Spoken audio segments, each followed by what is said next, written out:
Vida longa e próspera, comunidade escolar, começando mais um AL Podcast, audaciosamente indo onde nenhuma escola jamais esteve. Eu sou o professor e atualmente diretor da Escola André Lampuente, Felipe Fraga, novamente aqui com o meu colega professor Hidalgo, e hoje recebendo então aí o convidado Alex Bagé, que é jornalista esportivo, né, Alex? Hoje até, antes da gente começar a gravar, eu coloquei aqui que eu tentei pelo menos deixar equilibrado, trazer um gremista pra gente ficar pelo menos entre dois colorados e dois gremistas, né? Mas é um alento que nós não somos colorados tão fanáticos assim como a gente poderia ter trazido outros colegas, né? Então fica meio equilibrado, assim como tu é bastante gremista, digamos assim, que a gente com dois colorados vai ficar bastante equilibrado aí na situação, até porque tu entende muito mais de futebol que nós, né? Eu e o Dalgo, a gente tava comentando aqui, pô, vieram os dois da escola que entendem menos de futebol, né? Mas o papo aqui hoje não é exatamente sobre futebol, porque nós somos uma escola pública, né?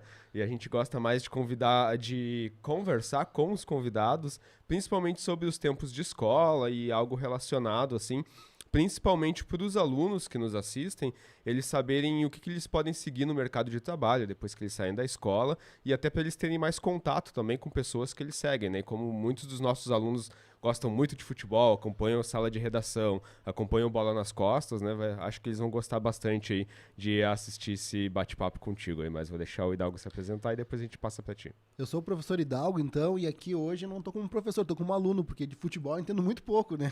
Eu tava até constrangido, pô, vou falar com um cara perito e eu não sei nada, mas enfim, vamos lá, aprender um pouco. E aí, Alex, a gente nunca apresenta assim, o convidado, porque geralmente os convidados que a gente traz aqui no estúdio, o público, né, na maioria conhece, assim, e a gente não fica apresentando o currículo, porque a gente acha que o convidado é a melhor pessoa, assim, para entender dele mesmo e apresentar aquilo que ele acha que é mais relevante pelo bate-papo do momento, né? Bom, primeiramente, obrigado pelo convite, tanto o professor Felipe quanto o professor Hidalgo. Acho que é um tema que educação, na verdade, ela move o mundo, né? Ou pelo menos deveria ser encarado dessa maneira. E se a gente pegar principalmente em nível Brasil, acho que a nossa educação... Hoje se discute muito, por exemplo, indo diretamente para o âmbito da escola, que pudesse ter como se fosse uma revisão geral daquilo que se aprende na escola para aquilo que pode ser útil efetivamente para a minha vida, né? Porque educação é um tema muito amplo, né? Muito longo para a gente poder debater então um pouco tempo. Mas hoje se discute muito coisas que talvez na educação sirvam até como possíveis desculpas para, de repente, uma evasão escolar. A maneira que está se tratando, né, é para que se diminua cada vez mais a evasão escolar. E aí eu estou falando com uma experiência minha, de alguém que foi criado dentro de uma comunidade, que teve toda a formação em escola pública, menos a faculdade, porque daí na faculdade não tinha como conciliar a maneira, por exemplo, de ter que trabalhar para poder pagar estudos, porque naturalmente na universidade pública, tu dificilmente consegue acompanhar com o teu trabalho, a menos que ele seja muito maleável, né? Porque tu precisa às vezes estar à disposição de manhã, de tarde e de noite. Então, essa questão da escola, da maneira que se trabalha, eu vivi muito isso com muitos amigos que, por se tratar de uma camada social menos privilegiada, tinha muito mais dificuldade para poder ter esse incentivo da escola, né? Que num primeiro momento ele passa a ser... Eu tenho muitos amigos que no começo eles iam muito mais para a escola porque jogava bola, né? Alguns amigos iam para a escola porque dentro da escola ele tinha acesso a uma refeição, que por vezes ele não tinha em casa. Isso é uma realidade do Brasil até hoje, né? E a gente fala de grandes metrópoles, a gente está falando de Porto Alegre, uma capital do mundo. Se nós formos para algumas cidades mais distantes das capitais, algumas áreas rurais, áreas indígenas, a gente vai encontrar dificuldades muito maiores, né? A gente vai encontrar, daqui a pouco, crianças tendo acesso à educação embaixo de uma árvore, né? Não tem sequer o teto de uma escola. Ou daqui a pouco não tem o piso da escola. Ou se chover, não pode ter aula. Ou daqui a pouco o professor, na maioria das vezes, o professor já é mal remunerado no Brasil. Por que um jogador de futebol ganha mais do que um professor? A gente nunca para se perguntar isso. A gente se acostumou numa bolha em que o futebol paga muito, ou pelo menos nos grandes clubes, né? Mas é justo um profissional, um professor que estuda a vida inteira e que é fundamental na formação de tantas pessoas, e a gente discutir que o professor ganha mal, a gente não poderia discutir isso no Brasil, né? Então a gente vai para uma outra questão que vai também respingar em política.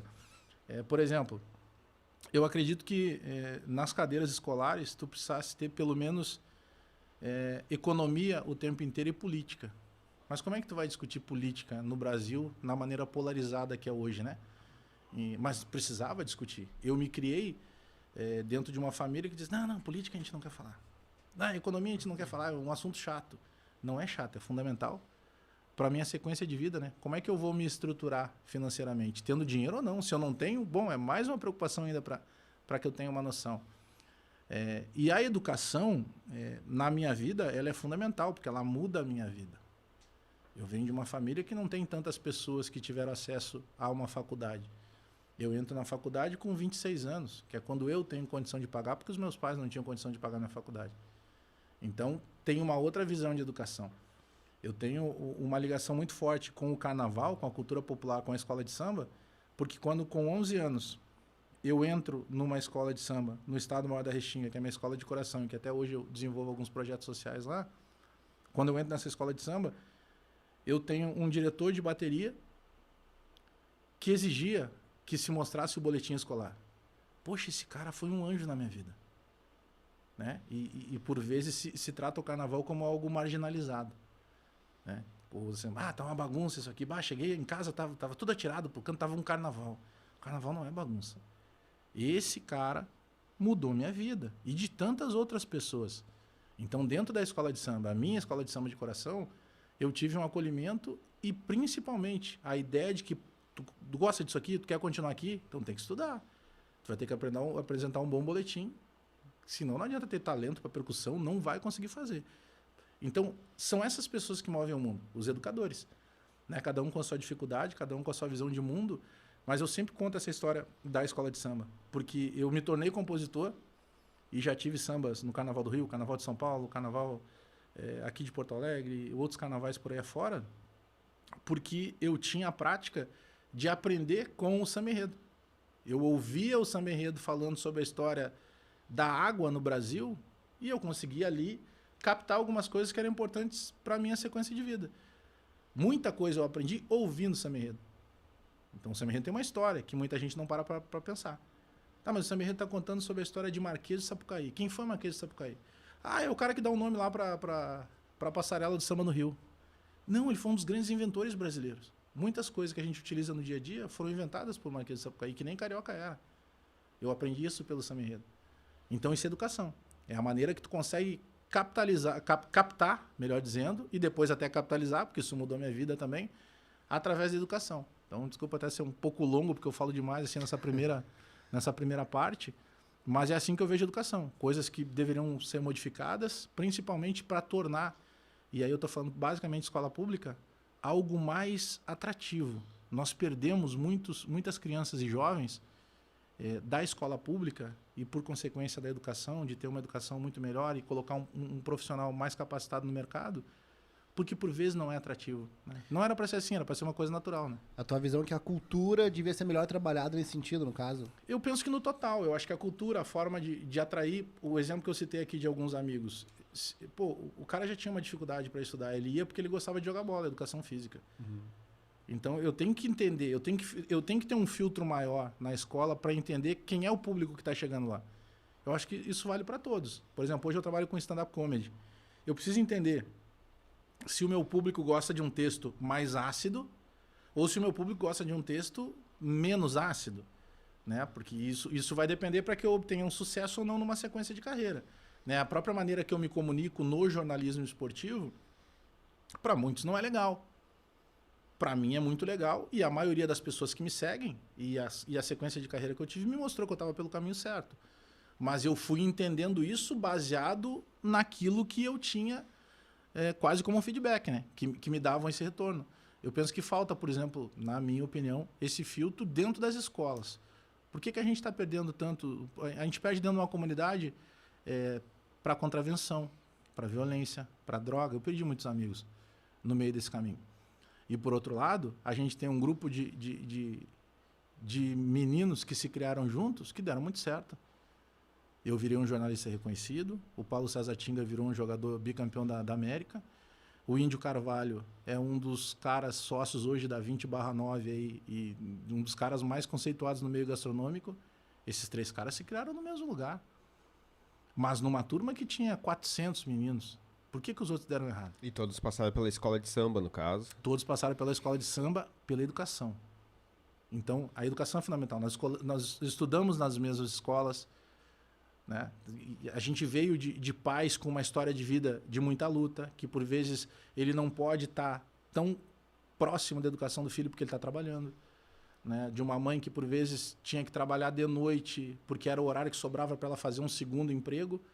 E aí, durante o dia, no horário que eu estava em casa, ela estava dormindo, porque ela precisava descansar também. Então, tem vários conflitos. Será que a escola filtra tudo isso e sabe daqui a pouco por que um determinado menino está indo mal na escola? Por que daqui a pouco o cara começou a faltar? Por que daqui a pouco ele vai sair da escola? Para mim, era muito mais prático ter feito isso. Né? Eu estou desenvolvendo um trabalho agora que tem palestra e que vai ser transformado num livro, que posso adiantar o nome, que a gente está trabalhando de jornaleiro a jornalista. Eu entreguei jornal quando eu era menino. Eu tive que trabalhar muito cedo.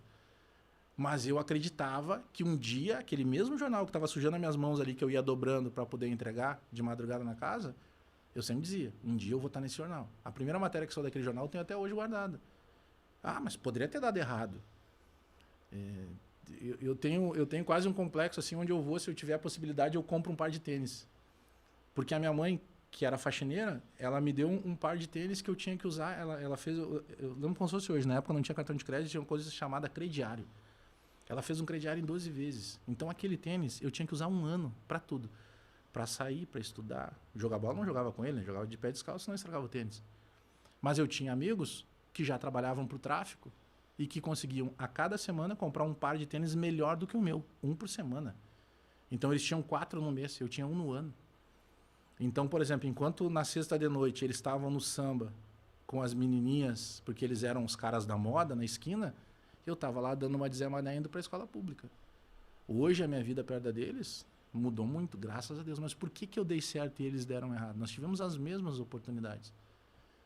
Foi sorte, foi índole, foi medo de fazer alguma coisa errada, mas a gente entra de novo na educação. Então, a escola de samba, nessa época que eu contei para vocês, e hoje funciona assim ainda, mas teve um cara lá que resolveu, sopa, peraí, eu vou botar uma dificuldade para esses caras aqui, eu quero ter aqui os melhores. E os melhores vão ser o que vão estudar, que vão ser pessoas do bem, que vão tentar se aproximar de pessoas do bem. Mas e se aquele cara não tivesse exigido isso, será que eu teria continuado a aula? Porque eu continuei indo na aula porque eu tinha esse objetivo de desfilar na escola de samba. É esse filtro que eu estou colocando para vocês. Dentro da escola de samba teve uma pessoa que entendeu de fazer um filtro, a moda dele, para que ele pudesse estabelecer critérios. Aquele critério que ele estabeleceu fez com que eu quisesse objetivar aquele critério e para isso eu precisava frequentar a escola. E aí eu comecei a aprender mais, trocar experiência com pessoas, professores que também conseguiram, num determinado momento, me apresentar o teatro, que hoje eu consigo usar para a minha vida.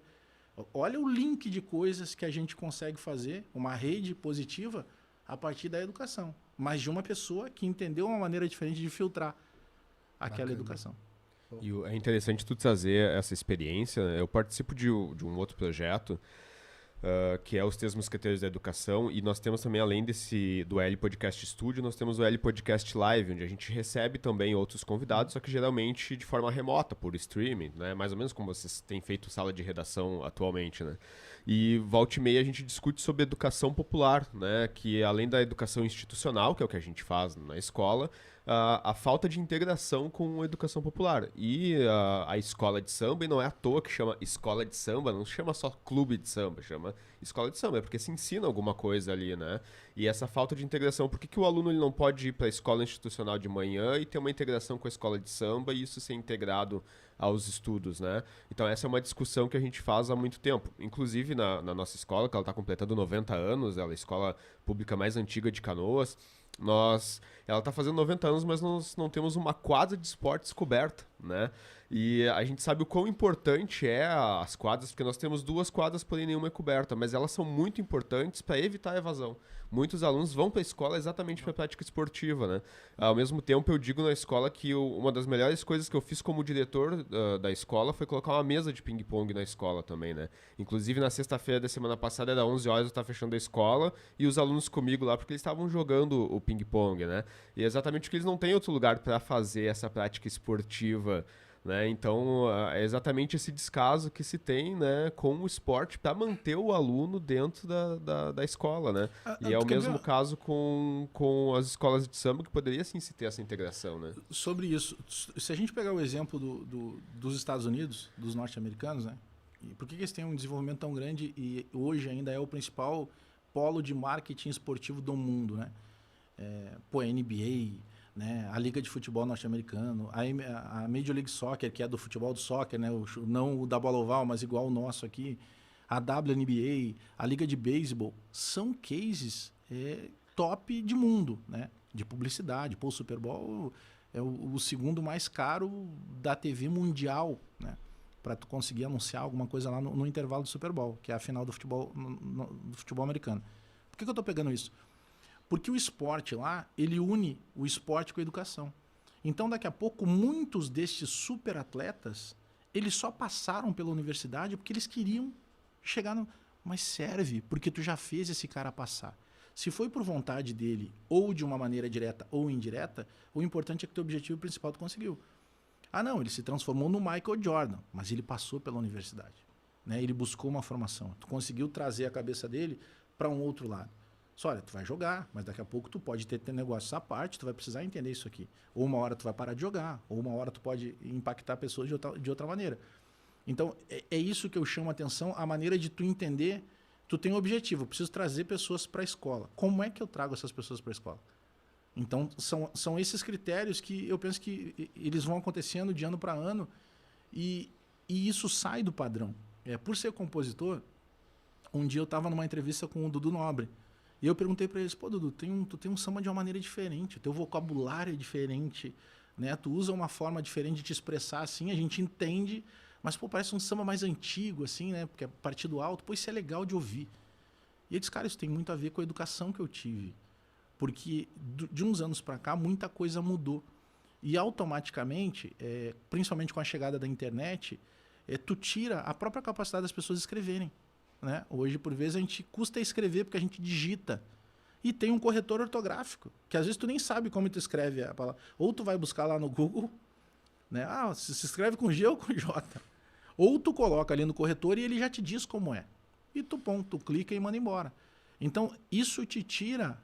De certa forma, ele te facilita, ele te agiliza, tu ganha tempo, mas ele te tira o básico, que é aquele exercício do pensar, de tu buscar naquela capacidade de armazenamento que tu já teve. E isso se refletia nas músicas dele, porque ele ainda tinha aquela pegada mais à moda antiga, que tu tinha uma facilidade de buscar adjetivos para não ficar repetindo as mesmas palavras, tu buscava outras palavras que fossem sinônimos, né, que tivessem o mesmo sentido. Isso tu vê no dia a dia. Né? Então, é pior agora, não estou dizendo isso. É que tem que se buscar uma maneira de que a gente, porque senão cada vez mais a gente vai acabar perdendo isso. Né? Tem dispositivos tecnológicos. Eu tenho, por exemplo, eu tenho 2 netas. Eu tenho uma netinha de 3 anos, a Manu, e tenho uma netinha de 8 meses, que é a Belinha. A Manu, ela está totalmente digital. Entendeu? Ela pega o celular, ela sabe exatamente onde ela vai, o que ela quer, ela vai com o dedinho ali, ela nem sabe o que está escrito. Mas ela já conseguiu captar como é que funciona. É um outro tipo de cabeça, é um outro tipo de cérebro, ele é mais acelerado. Mas a gente tem que ter o cuidado, bom, o que é o bom e é o ruim? Não é ruim tu ser acelerado, não é ruim tu ter acesso à tecnologia. Mas quantas etapas a gente está queimando de algumas coisas que poderão ser fundamentais na sequência? Isso tudo é um processo educacional. Alex, a gente fugiu um pouquinho da pauta exatamente porque o papo tá bastante interessante, né? Eu tenho que agradecer os nossos apoiadores aqui, que é o Estúdio ProHub, né? Que cede para a escola, que nós somos uma escola pública, a gente não tem condições de pagar o estúdio, mas a gente tem uma parceria com a própria produtora, que é uma dos sócios do Estúdio ProHub aqui, e eles nos cedem o espaço, né? E nós temos parceiros que são outros produtores culturais, que é o podcast do professor Viegas, o ViegasCast, e o Escola Pública Podcast, que é um podcast de um professor de São Paulo, que fala só sobre escolas públicas, né? E também, Alex, eu não posso deixar de aproveitar a tua presença aí, porque num outro episódio que a gente participou, que a gente falou com o Matheus Beck, né, Hidalgo, Nós já citamos aí, já fizemos uma homenagem ao Davi Coimbra, que foi teu colega, né? Falecido recentemente aí no mês passado. E a gente quer aproveitar a tua presença e deixar registrado aqui a homenagem pelo comunicador que ele foi, que de certa forma, eu que sou ouvinte do Sala de Redação, assim, sinto bastante falta no momento da presença do Davi. E como aqui a gente está utilizando bastante o áudio, né? Também o vídeo, eu queria deixar registrado aqui na tua presença uma homenagem pro Davi aí, né? E da falta que ele tá fazendo como comunicador e também como escritor, né? Eu lia bastante ele nas colunas, né? O Davi foi um gênio, cara. Sabe que o trabalhar no sala de redação, principalmente, ele tem vários aspectos altamente positivos, assim, e nem é a questão do futebol. É que eu consigo trabalhar com caras que eu ouvia, né? Que depois, quando eu comecei a trabalhar no jornalismo, há cerca de 20 anos, eu sempre tinha um pensamento, cara. Eu disse, cara, eu não quero ser melhor do que ninguém, né? Porque esse negócio, vou ser melhor, tu começa a ser melhor, tu diminui o outro. Eu acredito em lei do retorno, entendeu? Então, se eu diminuir alguém aqui, ali na frente alguém vai me diminuir, ou a própria vida vai fazer isso. Então, cara, eu não quero ser melhor que esses caras, mas eu quero que esses caras me reconheçam. Um dia esses caras vão saber quem eu sou. Então, esse objetivo eu conquistei. Eu fui presidente da ASEG, Associação dos Cronistas Esportivos, durante 4 anos, num ano em que nós tivemos 2 anos de pandemia. Consegui, graças a Deus e aos meus parceiros, fazer uma boa gestão. E esses caras me conhecem. Cara, pode um ou outro, depende, não gostar, isso faz parte, é ser humano, mas os caras sabem quem eu sou. Então, isso foi um ganho muito, muito maneiro, assim. E quando eu fui trabalhar no sala de redação, cara, era muito louco, assim, falar com o Davi todo dia. Eu volta e meia, eu olho as nossas últimas mensagens de WhatsApp, assim, e foi muito... Eu trabalhei com ele praticamente 1 ano e meio, mas a gente construiu uma relação, porque o Davi era assim, sabe? O Davi é genial. E a gente acabou só divulgando que o Davi era torcedor do Grêmio depois da morte, que foi uma coisa que ele nunca decidiu deixar público, então ninguém tocava nesse assunto, embora a gente sempre cutucasse, brincasse com ele e tal. Então a gente ria muito, assim, durante os programas, né? Quando tinha alguma declaração, assim, mais forte, sabe? Ele me mandava e ele era genial, cara. Então, e aí eu tô escrevendo um projeto lá de um livro, e aí eu falei pra ele, né? Pô, vou me aventurar assim, pô, vai dar certo, não sei o quê. Infelizmente, aconteceu o que aconteceu. A gente sabia que o Davi, a qualquer momento, infelizmente, poderia nos deixar. Mas eu tava indo eu faço Bola nas Costas, né, na Atlântida, das 11 ao meio-dia. E aí, no dia que o Davi acabou morrendo, foi uns 2 dias antes, eu tinha falado rapidamente com ele. E aí eu tava indo pra RBS e tava ouvindo o Timeline na Rádio Gaúcha, que a Kelly e o Potter, né, apresentam, e que o Davi era um dos apresentadores. E quando deu a notícia, sabe, te dá um negócio assim, pô, a gente sabia que ia acontecer. E aí tu fica assim, cara, o que eu faço? Né? Vou pra rádio, não vou? É um troço muito maluco, porque eu convivi com ele, infelizmente, só 1 ano e meio. E desse 1 ano e meio, praticamente tudo à distância, com exceção dos 50 anos do Sala, que a gente fez um programa presencial dentro da RBS, que estava ainda no meio da pandemia. Aí teve um jantar que ele estava junto e, cara, né, não tem como dizer assim, mas obrigado por me oportunizar isso, porque o Davi virou um amigo, assim, e, cara, que cara genial, vocês não têm noção. Qualquer pessoa que diga, ele era genial, não. É acima, assim, principalmente para escrever é um negócio muito difícil. Eu sou bom de escrita. Pensa que cara, escrever é um negócio muito difícil, tu conseguir expressar, sabe, tu conseguir encher uma página falando de uma caneta, né? Então esse era o Davi. É um cara que faz muita falta, assim. Então fica registrada a nossa homenagem a ele. Hidalgo, então. Então vamos para a primeira pergunta, Alex. Assim, como a gente é um podcast de escola pública, a gente sempre quer saber um pouco da trajetória quanto a história de aluno mesmo, como é que foi teu ensino fundamental, ensino médio. Então a gente pergunta qual o nome da escola então que tu estudou no ensino fundamental, o nome da escola que tu estudou no ensino médio, e se tem algum professor que tu lembra assim, que seja da escola então, que tu queira referenciar? Tenho vários professores. Eu lembro da minha primeira professora, a professora Célia. Eu comecei estudando num colégio chamado José do Patrocínio, que é uma escola de 1º grau, na Restinga Velha. A escola existe até hoje. E eu lembro da professora Célia, e a internet, né, ela nos ajuda para muitas coisas. E agora faz uns 3 meses me chamou um cara chamado Sandro. E aí ele disse assim, tu não vai lembrar de mim, tô morando aqui na Paraíba, não sei o quê. Nós estudamos desde a 1ª série juntos. E os caras que eu me lembro de ti, cara. E a gente se achou pela internet, ele viu um vídeo que eu tinha postado alguma coisa lá. E o Sandrinho, como a gente chamava, foi meu primeiro amigo, assim, de escola, sabe? De tu chegar e se identificar e começar a conversar. Então, me lembro muito da professora Célia, no José do Patrocínio. Aí, na 6ª série, eu saio e eu vou... O José do Patrocínio era uma escola estadual. Aí, eu saio do José do Patrocínio e vou estudar numa escola municipal, que era mais próximo da minha casa, chamada Escola Municipal de Primeiro Grau. Deputado, professor Lidovino Fanton. Existe até hoje também, lá na Restinga Velha, próximo da casa onde ainda mora minha mãe. Aí eu vou pra lá na 6ª série e lá foi muito legal, porque a escola era de primeiro grau, mas só tinha a 6ª série. Então, quando nós passamos pra 7ª série, abriu a 7ª série. Quando nós passamos pra 8ª série, abriu a 8ª série. E lá tem 2 professoras que eu lembro muito, poderia lembrar de várias. O professor João, de geografia, era um cara fantástico, um cara que... Eles viam a dificuldade que nós tínhamos, porque era todo mundo muito pobre ali, e eles traziam a gente para coisas que nós não tínhamos acesso. Por exemplo, eles sabiam que a gente não tinha dinheiro para ir no cinema. O que eles faziam? Eles levavam um DVD na época. Na época não era DVD, era videocassete. E eles levavam os filmes tops, assim, que tinham saído há pouco tempo do cinema ainda. Então eles davam acesso a isso, sabe? De nos mostrar o que é. Eu lembro de uma matéria muito legal, assim, num livro falando do facsímile. E nós não acreditávamos. Como assim? Um equipamento que eu vou botar a minha carteira de identidade aqui e vai sair uma cópia dela lá no Japão. Não, isso não pode acontecer. Então eles traziam pra gente acesso a coisas que nós não tínhamos. E aí eu tenho, falei do professor João, tenho 2 professoras que eu não posso esquecer, uma chamada professora Lígia, que era professora de língua portuguesa, que ela nos dava uma ideia muito grande, assim, de falar em política.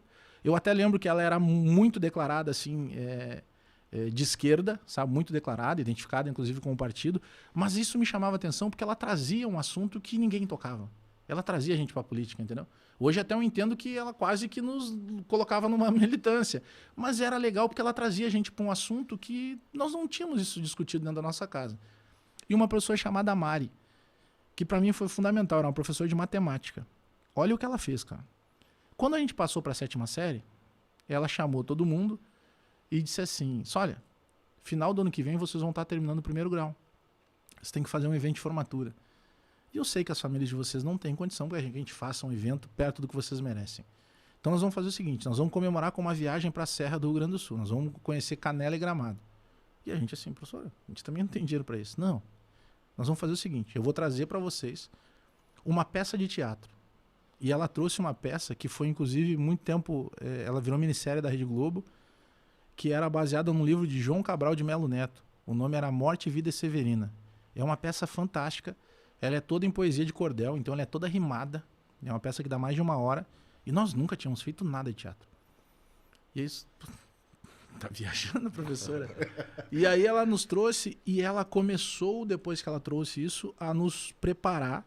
Ela trouxe uma professora de teatro, que eu imagino paga até por elas mesmo, pelas 2, porque daí a professora Lígia colou também na professora Mari. Só que o que era o grande lance delas? Elas nos ensaiaram, nos prepararam para a peça, e elas chegaram só... Elas davam aula em escolas particulares de grande porte em Porto Alegre, as principais escolas.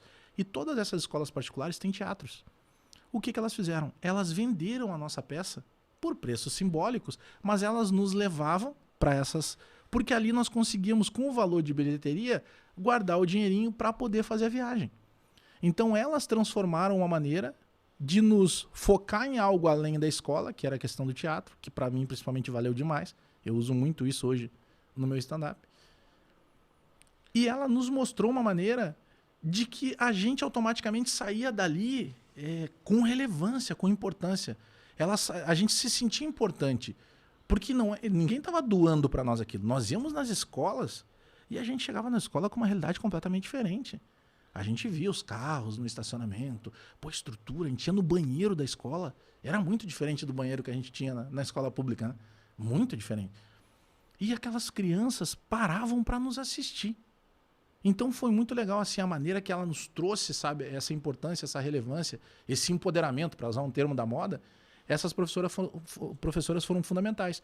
E nós conseguimos o dinheiro através dessa peça. A gente fez peça, sei lá, passamos por umas 20 escolas em Porto Alegre e região metropolitana. E nós fomos para Gramado e Canela. Que era um outro impacto legal também, porque nós não tínhamos acesso, os nossos pais não conseguiam levar, e daqui a pouco a gente está em Gramado e Canela. Passamos só um dia, bate e volta, vai de manhã e volta de noite. Mas isso foi através do Lidovino Fanton, só que ele só tinha primeiro grau. Quando eu termino o primeiro grau, aí eu vou viver a primeira experiência de estudar à noite. Porque daí eu já estava trabalhando. Interromper só um pouquinho, Alex, que chegou um lanchinho pra gente aí. E aí eu vou estudar num colégio também na Restinga, que era o único colégio que tinha de primeiro e segundo grau, que era o colégio Hildo... Obrigado, Arlete. Obrigado. Que era do Hildo Meneghetti. Aí eu faço o meu segundo grau no Hildo Meneghetti. E aí estudando de noite. Aí já trabalhando de manhã, trabalhando de manhã e de tarde, né? Na época tinha uma função que hoje nem existe mais, que era office boy. Porque tu não tinha, por exemplo, não tinha e-mail, tu não tinha internet. Então tudo tu tinha que fazer presencialmente.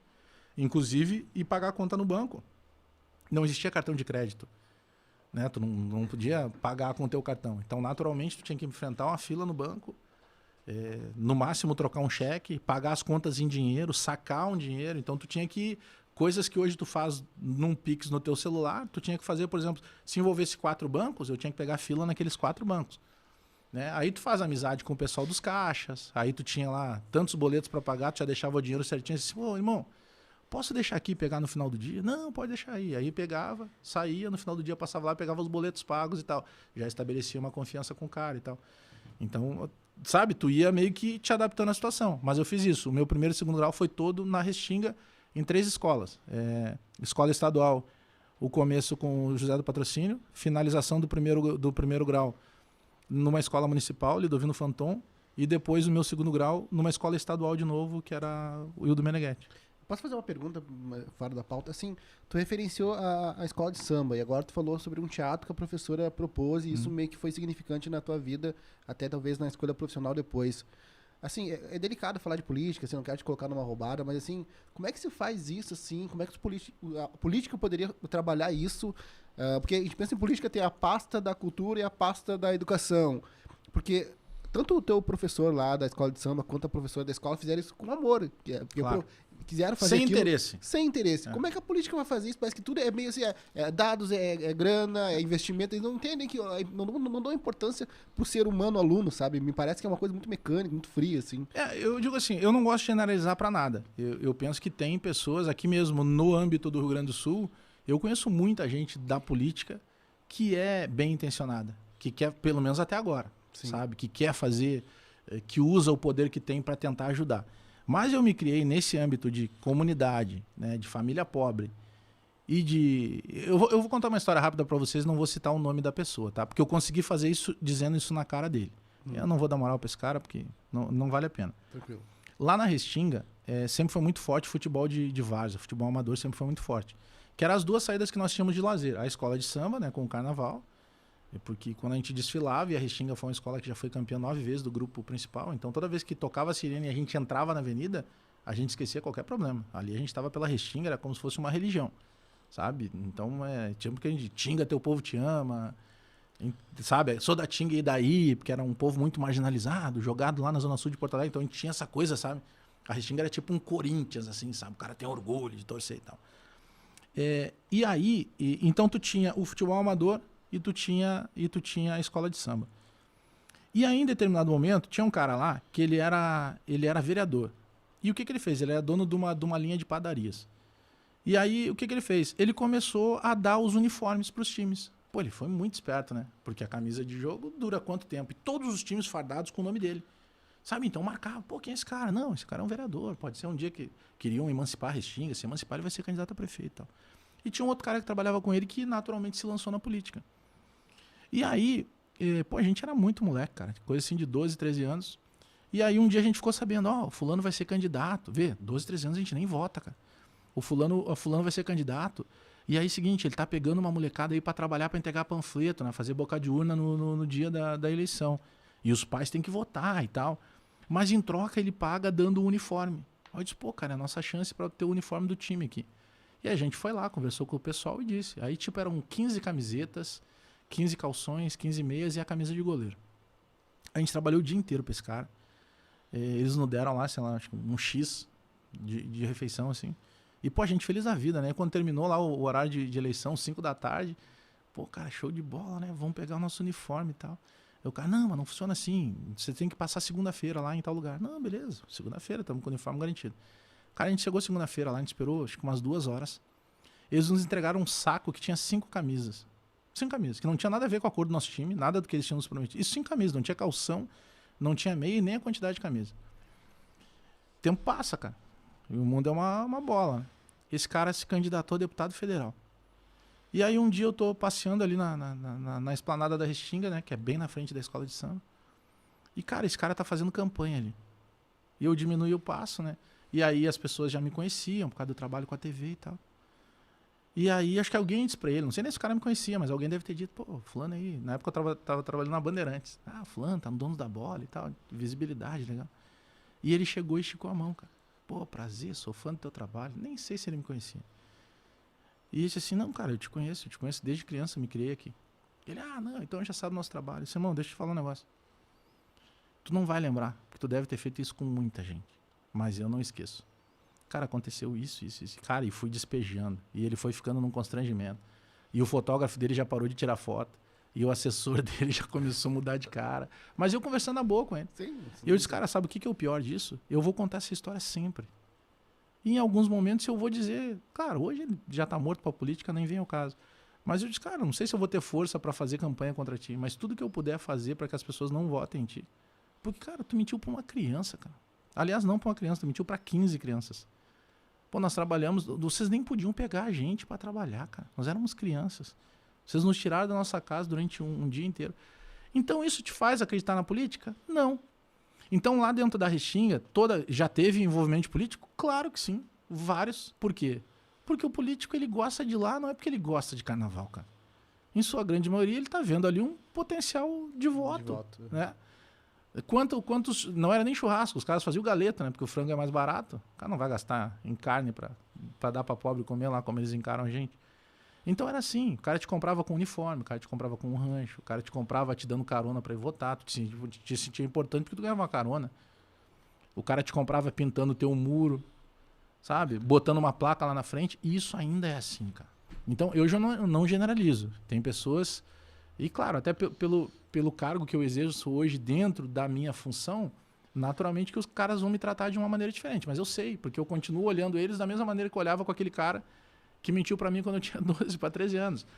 Então, se os caras quisessem fazer, eles fariam. A gente lá na Restinga, a gente tenta ao máximo deixar a política de fora. Hoje lá, o Tinga, ele tem lá, a gente chama ele até hoje de Paulinho, né? Ele tem um ônibus lá, chamado Fome de Aprender, que é um projeto. Metade do ônibus é uma biblioteca, metade é uma cozinha. Ele serve mais de 100 almoços todos os dias. Ó. Hoje eu tenho o prazer de ser amigo do Dunga e a gente consegue fazer projetos que agora a gente já conseguiu pintar 2 escolas. Com um parceiro meu, um patrocinador meu, que é de uma marca de tintas, que ele fornece a tinta. A seleção do bem do Dunga seleciona as escolas e a gente vai levar lá. Pô, a gente está fazendo o trabalho, cara, do poder público. Eu não tinha que estar me preocupando com isso. Isso tem um custo. E que foi muito importante durante a pandemia, né? Durante a pandemia se amplificou esse trabalho. Cara. Né? Então esses caras saem cedo de casa, vão de madrugada no Ceasa para buscar... Esses caras estão com a vida resolvida. Eu estou citando 2 deles, poderia citar tantos outros. O D'Alessandro faz isso também. Outros tantos jogadores fazem isso. Estou citando o Dunga e o Tinga, que são caras mais próximos de mim. Então dá para fazer, entendeu? Mas a comunidade tem uma música que o Zeca canta, o Zeca Pagodinho, que diz assim... Ó, eu moro numa comunidade carente. Lá ninguém liga pra gente. Nós vivemos muito mal. Mas esse ano, nós estamos reunidos. Se algum candidato atrevido vir fazer promessa, vai levar um pau. Sabe? E aí ele começa a contar. Vai levar um pau, porque não somos otários. Não somos carentes, mas não somos otários. Então, sabe? Essa é a visão da comunidade pra política. O político não vai todo ano na comunidade. Ele vai em épocas fundamentais. Então, essa maneira. Por isso que depende de pessoas que possam ajudar. Então, dentro da escola de samba, por exemplo, eu, o Tinga, outras pessoas que estão próximas, o que é a nossa ideia lá? É o moleque olhar assim e dizer, pô, meu, esse cara deu certo. Esse cara se criou no mesmo ambiente que eu. Eu posso fazer. Que é o que a gente diz pra eles. Irmão, ó, quando aconteceu comigo isso aqui, eu fiz assim, assim, assado. Eu não tô dizendo que tu tem que fazer. Eu tô dizendo como eu fiz. Tu pode fazer assim... é mais difícil de dar certo. Se tu fizer assim, brother, vai ser difícil também, mas tu tá mais perto de dar certo. Então, é essa questão de impactar, entendeu? De mostrar pro cara que tu pode ter um exemplo positivo, sabe? Tu mostrar pro cara, eu saí do mesmo lugar que tu, em condições às vezes muito piores que a tua. Dá pra fazer. Mas aí depende muito. A questão da política seria fundamental, cara. Mas eu acredito que a política, na maioria das vezes, ela atrapalha as pessoas. Tu entra lá com uma ideia, tu vai para uma bancada, por exemplo, tá? Independentemente de qual seja a bancada. Tu chega lá com uma ideia. Quando tu chega, obviamente tu não é líder da bancada. Tu tá na última fila lá do teu partido. Se tu tem uma ideia que o teu microfone tem que ser preto e o teu partido resolve que tem que ser amarelo, por mais que tu queira que seja preto, tu vai votar pelo teu partido para que seja amarelo. Já começou errado. Tu já começa dizendo uma coisa que não é o que tu quer. Mas a regra é assim. E se tu te impõe contra esse seu partido, o partido te tira. E aí, até que ponto que esse jogo vai ser legal do cara dizer assim, não, eu já sei que não vai ser preto o microfone, vai ser amarelo. Ah, não, já nem vou defender o microfone dessa cor, eu vou defender o da cor amarela, porque eu sei que... Tu já mudou completamente o pensamento do cara. Entendeu? E hoje na política a gente vê quantas situações de corrupção, de propina, de pessoas que votaram numa coisa que elas não acreditavam, mas que ia ter, de certa forma, um benefício. Né? Daqui a pouco, eu não consigo isso aqui em dinheiro. Mas eu tenho um tio lá que está desempregado. De repente tu coloca esse tio desempregado. Eu quero dizer, mas isso não é legal. Mas tu vai te preocupar daqui a pouco, será? Na questão da legalidade, se teu tio lá está desempregado, está te explicando que está numa situação complicada, tu entendeu quantas pecinhas nesse quebra-cabeça se juntam? Então é uma pontinha do iceberg, né? E o pior de tudo ainda que eu enxergo, principalmente dentro da escola, é as pessoas se matando porque eu gosto do político tal, tu gosta do político tal, e aí dentro da escola os alunos brigando por causa disso, né? Aí eu sinto que o pessoal, pra mim, não importa o político que vocês gostam. Né? Cara... A gente tem que conviver e construir alguma coisa junto aqui dentro, né? Não tem por que você tá brigando. Eu tava numa redação um tempo atrás, aí, numa das redações, e aí tava um discurso muito forte, assim, sabe? E um monte de jovem, cara. Um monte de jovem. Não, porque tem que ser isso, tem que ser aquilo. Eu cheguei e perguntei, cara, diz uma coisa, quanto é que tu paga de luz na tua casa? Tá, mas o que tem a ver com isso? Não, só me responde, quanto é que tu paga de luz todo mês? Ah, não, mas quem paga a luz lá é o pai. Pois é, cara, é diferente. Eu sei quanto é que eu pago de luz na minha casa há muito tempo, que sou eu que pago a luz. Eu não tô dizendo que tu não tem direito de opinar. Só que tem coisas que tu ainda não conhece. Então é muito cômodo pra ti, entendeu? Tu pegar alguma coisa, tu tá ali na tua zona de conforto e tal, aí é muito fácil, cara. Tu ir pra trás da internet, tu dizer tal coisa, tu promover um linchamento público por qualquer coisa que seja, entendeu? Então, isso tá muito ligado à educação.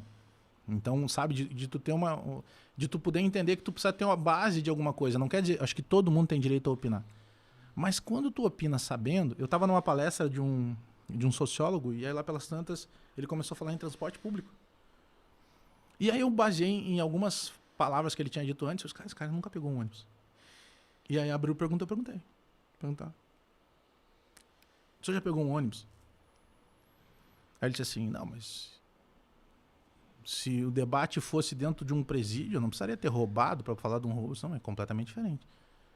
É que eu tô lhe falando assim, porque o que o senhor falou de transporte público eu nunca vi. Eu andei minha vida inteira de ônibus. Eu pegava um ônibus de manhã para ir pro centro, da Restinga Velha pro centro, que ele levava, cara, 1h10.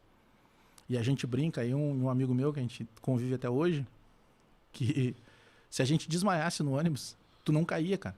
Porque era muita gente. Tinha comemoração de aniversário no ônibus. Porque tinha de tudo. É que o pobre, a pessoa com dificuldade, ela se adapta muito fácil a isso, né? Porque a realidade, ele não pode brigar com aquilo. E aí ele tenta transformar aquilo numa coisa mais amena. Então, cara, cobrador de ônibus, o cara ia lá e fazia comemoração de, tipo, amigo secreto, brother. E isso é completamente normal dentro das comunidades, entendeu? Mas aí tu vê o cara lá falar de uma série de coisas, ele nunca pegou um ônibus, sabe? É diferente, ele não vai ter a mesma percepção. Não tô dizendo, pô, legal que esse cara tá batendo uma pauta, mas ele tá falando dessa pauta com interesse ou ele quer parecer um coitado, entendeu? Então isso é muito complicado, assim, o que ponto tu traz um debate que vai ser benéfico para aquele assunto ou daqui a pouco tu tá querendo transformar num vitimismo, sendo que tu nunca foi vítima, entendeu? Alex, eu vou te fazer a próxima pergunta, mas a pizza tá esfriando, eu vou deixar tu pegar um pedaço aí enquanto eu faço a pergunta. Fica à vontade. Pra não comer a pizza fria. Tu já mencionou que passou pela faculdade, que fez a faculdade, né? Acredito eu que de jornalismo, porque tu é jornalista, né? E o que eu queria saber é lá quando tu tava no ensino médio, ou um pouco depois, que tu disse que fez a faculdade com 26 anos, em que momento que tu... te despertou assim, não, é jornalismo que eu quero fazer, e se tu já fez pensando no esporte, assim, de não, eu gostaria de ser um jornalista esportivo mesmo, de atuar no meio do esporte, ou foi algo que aconteceu ao longo da tua trajetória acadêmica, assim, quando tu estava fazendo a graduação? Não, cara, eu costumo dizer assim, eu pensei, eu objetivei a minha carreira no jornalismo esportivo. Porque em função da minha família e da dificuldade financeira que se tinha e tal, eu trabalhei desde muito cedo, assim, com 11 anos eu já trabalhava entregando o Correio do Povo de madrugada e tal. Entregava na época o Correio do Povo, né? Ia dobrando o jornal, assim, para poder atirar ele lá na varanda da pessoa, para não ficar nem na chuva nem no sereno, ou o cachorro rasgar, então tinha uma técnica que até hoje, se eu pegar um jornal, eu consigo dobrar. Dobra ele vira um envelopezinho e tu atira. Então eu acordava muito cedo, acordava tipo 3h30 da manhã para poder entregar o jornal.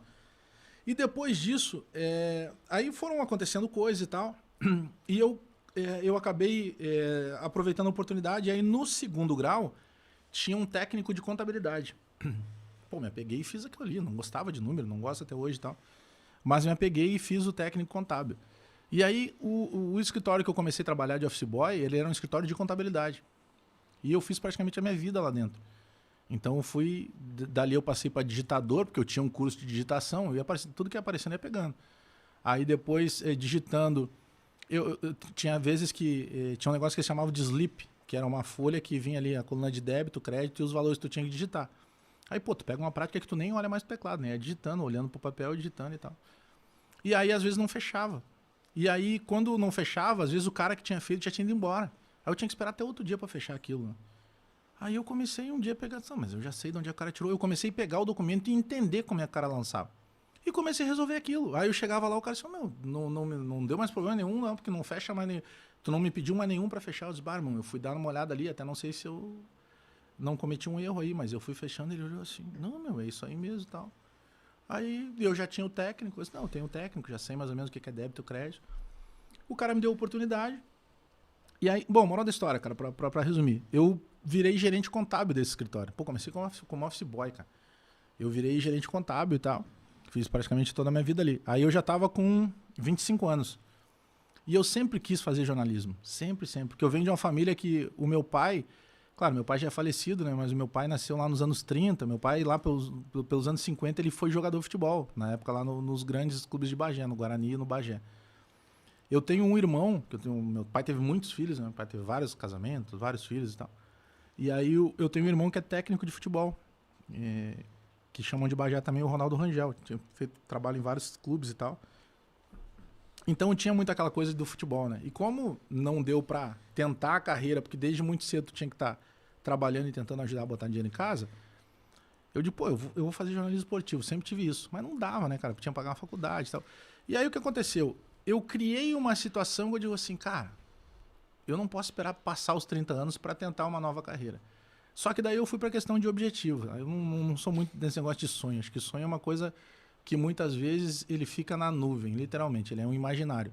Objetivo tu traça e vai, velho. Não sei se vai dar certo, mas eu vou tentar.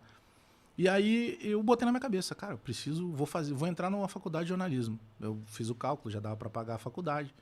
Só que eu sabia na época, eu fui procurar assim, eu já fui focado. É esporte que eu quero fazer e tal. O meu irmão estava bem no mercado na época, ganhava de Inter, ganhava de Grêmio, trabalhando no Glória de Vacaria, que tinha feito uma super campanha com o Sandro Sotile, por aí vai. Eu digo, cara, eu vou aproveitar esse hypezinho ali, né? E vou chegar lá só, eu sou irmão do Bagé, de repente isso pode facilitar e tal. Os caras sabem que eu tô no meio do futebol. E aí, cara, eu tinha um curso, na época, na Fundação Padre Landel de Moura, entre educação de novo, a FEPLAN, que agora nem existe mais, é uma outra instituição hoje. Hoje eu acho que é ETEC. E ela fazia o curso de locução e ela te dava um DRT. Pô, era fundamental, né? O carimbo na tua carteira profissional, um registro profissional. Eu digo, cara, eu preciso fazer esse curso. Porque para me chegar e me oferecer no mercado, os caras, mas por que eu vou te contratar? Não, cara, tem que fazer o curso tal. Eu já tenho esse curso. Então eu já fui objetivado com isso.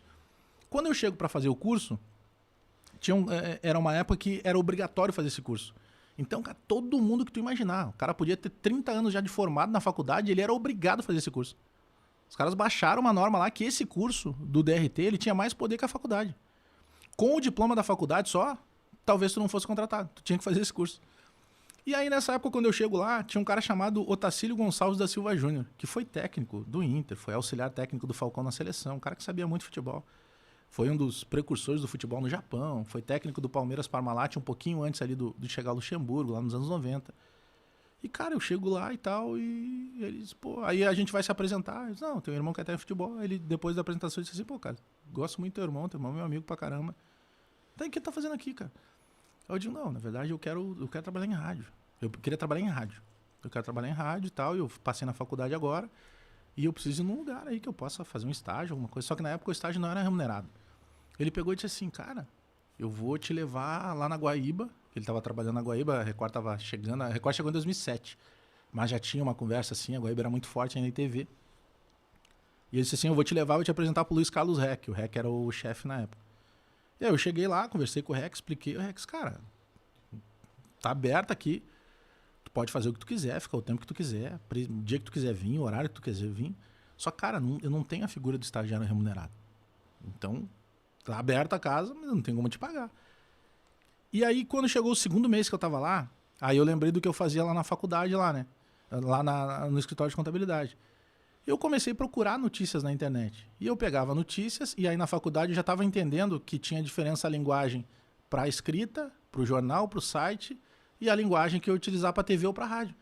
Eu pegava aquela matéria de site, transformava numa linguagem mais dinâmica, escrevia a nota ali, a lauda, para a rádio, e chegava como quem não quer nada e entregava para os apresentadores. No intervalo, só, cara, saiu essa notícia aqui, se tu quiser dar uma olhada.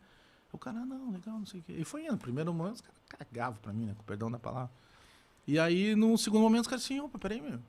O cara tá me trazendo um negócio aqui que nem os produtores que já estão contratados aqui trazem, né? E aí a galera começou a cair na minha, cara. Os caras começaram, porra, meu, Bagé, porque até então os caras me chamavam de Bagé, né? Pô, tem que ficar, meu. Bagé tem que ficar aqui, tem que ficar aqui. Aí um dia o Rec chegou e me falou, cara, acho que no segundo mês, assim, meu. Assim que abrir uma vaga, uma das vagas vai ser tua. Mas eu não tenho essa vaga, eu não tenho previsão dessa vaga. Então só queria te dizer isso. Eu quero te contratar, mas hoje eu não tenho como te contratar. Isso aí, cara, levou mais uns 7, 8 meses. Eu fiquei uns 8 meses indo todos os dias. Então o que eu fazia? Faculdade de manhã, ia pro escritório. No final do dia saía do escritório e ia pra rádio. Pra pegar aquele período de noite, os jogos, saber como é que funcionava. Isso durante mais ou menos uns 8 meses, até que eu fui contratado. Só que isso me deu uma base tão grande de iniciativa, que sempre foi uma coisa que eu tive muito, que a primeira grande entrevista que eu faço, e que me rende, inclusive, um prêmio Ari de jornalismo na época, é uma matéria, cara, que o Brasil, isso deve ter sido, não vou lembrar, acho que 2007, tem uma Copa da Ásia, e a seleção campeã é a seleção do Iraque. E o técnico é um brasileiro, chamado Jorvan Vieira, carioca, que estava há muito tempo no Oriente Médio. Cara, tinha vários sentidos essa pauta, porque o Iraque não conseguia jogar no Iraque, por causa da guerra. E aí tinha umas pautas lá de matérias. E aí um dia lá o produtor colocou lá, Bagé, tem que fazer pro sábado uma matéria falando sobre o título da Copa da Ásia. Foi um brasileiro que ganhou. Aí eu sentei lá com ele pra reunião, ele dava um briefing, né? E eu disse, o que tu acha que eu devo fazer? Não, cara, pega aí, liga aí pro Juca Kfouri, José Trajano, liga aí pro Milton Neves, pega uns 3, 4 comentários conhecidos e pergunta pra eles o que eles acharam. E é isso aí. Matéria de 3 minutos, tá bom. E eu fiquei com aquilo na cabeça, cara. Esse cara é brasileiro, cara. Eu vou falar com esse cara. Vou falar com esse treinador. Aí vai pra internet nova facilidade. Vou pra internet, você começa a vasculhar, descobrir um arroba lá, um e-mail de um cara que tinha falado com ele uns 2 anos atrás. Mandei o e-mail pro cara, me identifiquei, o cara me respondeu. Me deu 2 contatos dele. Um contato que ele ficava no Marrocos e um contato na Cisjordânia. E o cara disse assim, acho que tu não vai conseguir falar com ele, porque faz 2 dias que ele teve encontro com o Papa João Paulo II. Tá todo mundo querendo falar com esse cara. Tu não vai conseguir falar com ele, mas beleza, tenta. Cara, tentei e o cara me atendeu. E ele tava na Cisjordânia, caía a ligação toda hora, a gente ficou umas 4 horas gravando. A partir dali, por isso que eu conto sempre essa história, da questão dessa educação instigada, de tu ter iniciativa. Por que a matéria ficou tão relevante? Porque se eu tivesse pedido qualquer... Tinham coisas que ele me contou que eu acho que ninguém sabia. Sabe? Virou base para uma série de matérias depois no Brasil, quando saiu essa matéria. Que foi o seguinte, ele chega lá, ele não consegue trabalhar no Iraque, né? Por causa da guerra. Quando ele chega lá, ele tem no mesmo time curdos, xiitas. Ele tinha famílias, por exemplo, o centroavante dele era de uma família, de uma facção, seja religiosa ou não, que tinha matado um primo do zagueiro dele. Era exatamente isso. Então os caras, eles se odiavam.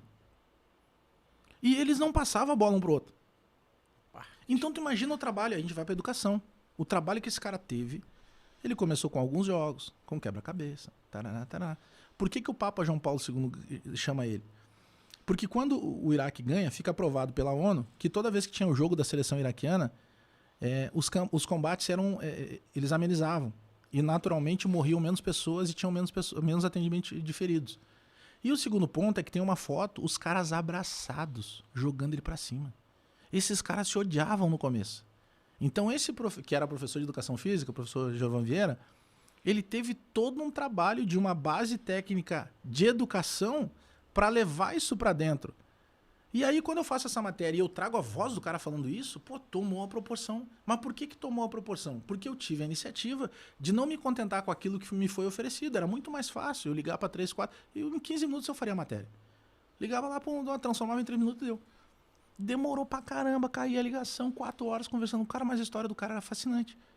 E aí me deu uma matéria que me dá um outro tamanho lá e daqui a pouco os caras... Opa, aí quando surge a possibilidade de me contratarem, os caras me contratam. Então eu já sabia o que eu queria. Não sabia, graças a Deus, que ia dar tanto certo quando deu. Porque daí eu saio da Record, tá começando um projeto na época que tinha um ano, que era a Rádio Grenal, que muita gente nem conhecia. A gente faz um trabalho fantástico lá, eu e todo mundo, não fui só eu, obviamente, mas deu muito certo. Aí em 2017 a Bandeirantes me chama, me faz uma proposta para ir para a rádio, depois o Meneghetti volta para Porto Alegre, ele estava em São Paulo, me leva também para a TV. E aí eu já tinha alguns contatos com a RBS de algum tempo, mas nunca era algo que fosse legal para mim. E aí em 2021 eles me fazem uma proposta que daí fechou o que a gente imaginava e aí eu vou para a RBS para fazer jornada esportiva, a Rádio Gaúcha e também a Rádio Atlântida. Mas foi esse caminho, assim.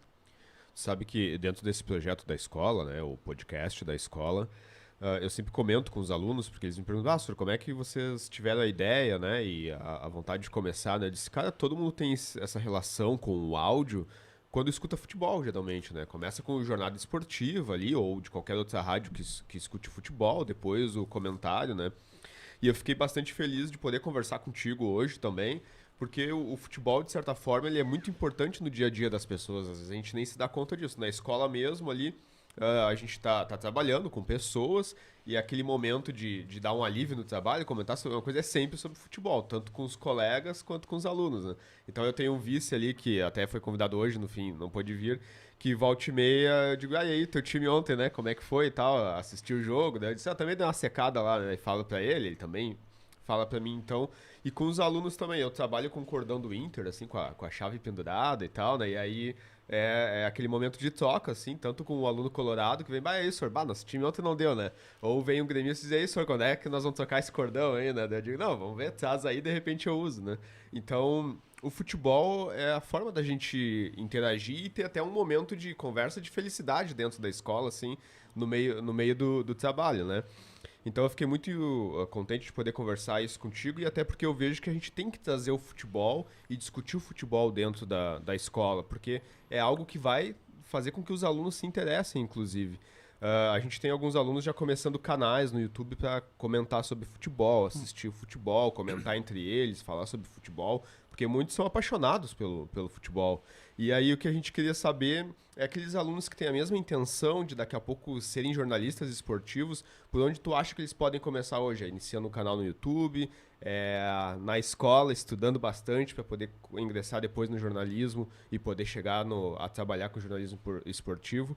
Dentro dessa tua visão, da trajetória que tu teve, como é que tu acha que eles deveriam começar para eles poderem viver do jornalismo esportivo daqui a uns anos? Sabe que com a pandemia, entre tantas coisas que a gente perdeu, uma das coisas que mais me incomodava é que parou da possibilidade que eu sempre tinha de ir para dentro das escolas ou para dentro das faculdades convidado para bater papo, né? Faculdade já chega e aí tu vai diretamente numa turma de jornalismo e tal. Porque daí tu dá uma ideia, às vezes o cara imagina uma coisa. Eu ouvia muito isso, assim, primeiro dia de aula na faculdade, claro, quando eu fui na faculdade eu já estava começando na Rádio Guaíba, então era diferente. Eu já tinha uma ideia de como funcionava. E aí tinha muito assim, por que tu quer ser jornalista e tal? E o cara diz, não, porque eu tenho que mudar isso aí, do jeito que tá não dá, e eu vou entrar, eu vou ser um cara combativo, eu vou alterar não sei o quê. Eu disse, irmão, deixa eu te falar um negócio. Primeira vez que eu entrei numa redação, tinha 2 listas num canto de uma parede lá, de pessoas que eu não poderia entrevistar. E de pessoas que sempre que possível eu deveria entrevistar. Por quê? Não sei. Mas tinha. Alguém determinou isso. Eu tive um colega uma vez que se negou a fazer uma matéria. E ele foi demitido. Ele trabalha até hoje, nunca mais trabalhou no jornalismo. Ele é assessor de imprensa hoje, assim. E eu achava, assim, a coragem daquele cara... Será que eu teria coragem quando foi proposto isso para ele? Pelo meu histórico de vida, ali ia interromper um processo de algo que eu acreditava. Não é assim, tudo que eu tô vivendo eu imaginei. Cara, eu imaginei tudo que eu tô vivendo. Tudo. Eu imaginava trabalhar nas principais emissoras, eu consegui. Eu imaginava um dia chegar na RBS, consegui da melhor forma possível, que eu já poderia ter ido antes, mas do jeito que era, não seria legal para mim. Mas, cara, não é conto da carochinha, entendeu? Eu tava preparado para aquilo. Eu lembro que teve uma entrevista no segundo DVD do cantor de pagode lá, o Ferrugem. O staff dele tá gravando material e perguntou assim, tu imaginava tudo isso que tu tá vendo? Ele disse, eu tinha certeza. Eu só precisava ter oportunidade. Aí alguns, que soberba. Não, cara, isso é a confiança no trabalho do cara. Tem muita gente muito melhor do que eu que não teve a oportunidade. Outros tiveram e não aproveitaram.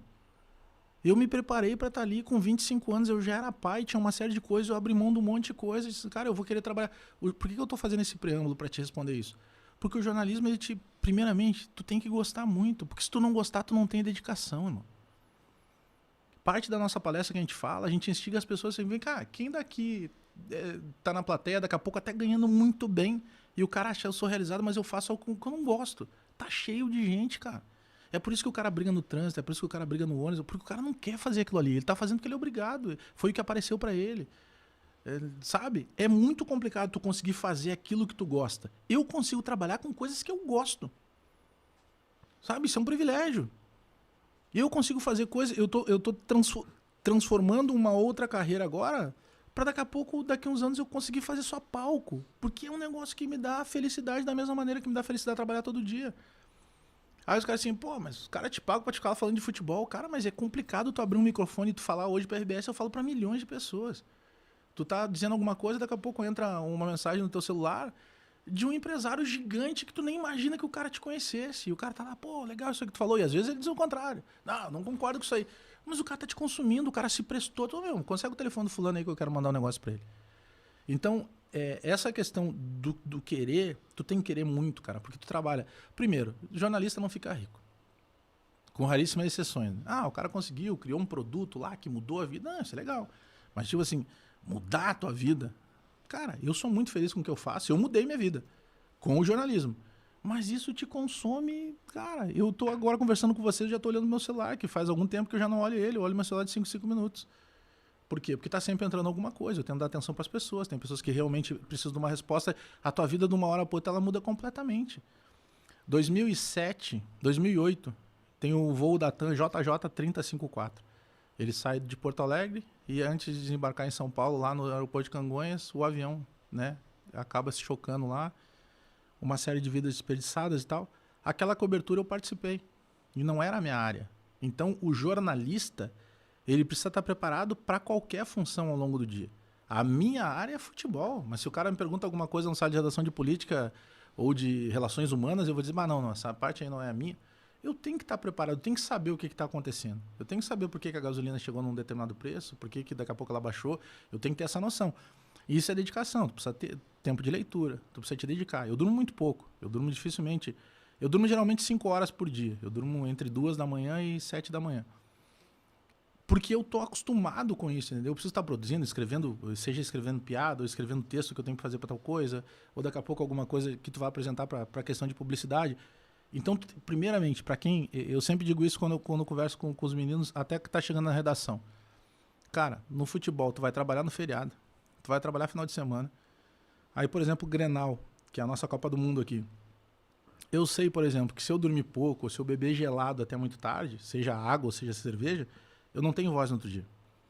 Então, várias festas de família, eu abri mão de ir. E aí a minha mulher, por exemplo, tinha que entender isso.